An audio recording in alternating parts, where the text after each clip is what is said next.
Well, at long last, some relief for homeowners who've been stuck in limbo 3 years after Hurricane Ida turned their lives upside down, washing away homes and forcing others to abandon theirs while debt racked up.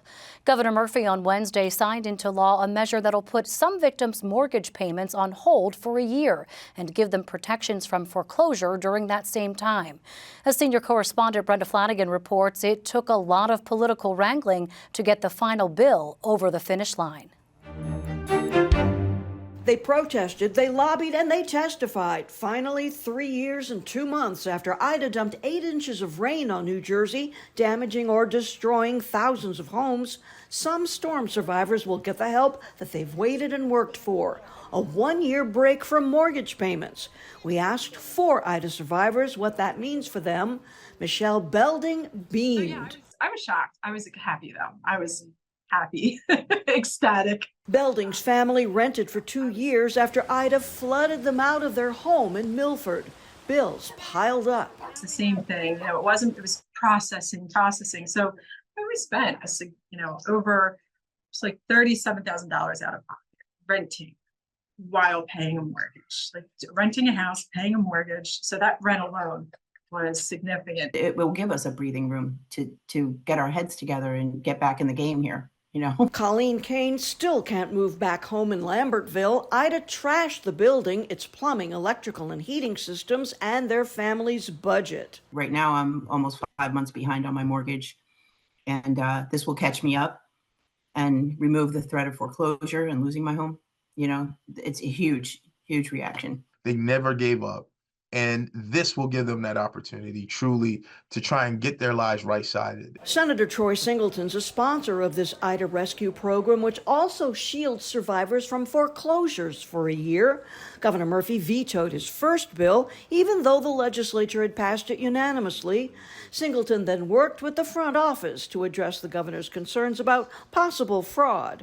The bill Murphy finally signed also eases eligibility requirements to include more survivors.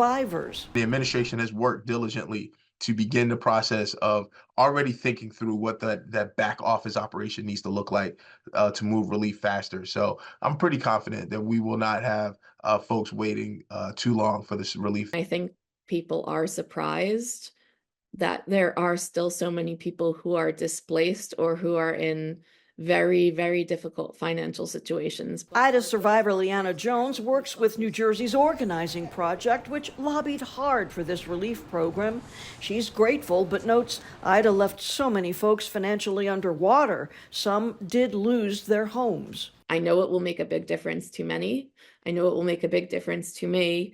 But it is not the end. The reason that we are in such difficult financial situations is largely in part to the fact that it takes too long for money to reach disaster survivors. The Department of Community Affairs will process Ida applications and provide a certificate of eligibility to families whose main residence sustained damage and who applied to a list of aid programs, now including Blue Acres.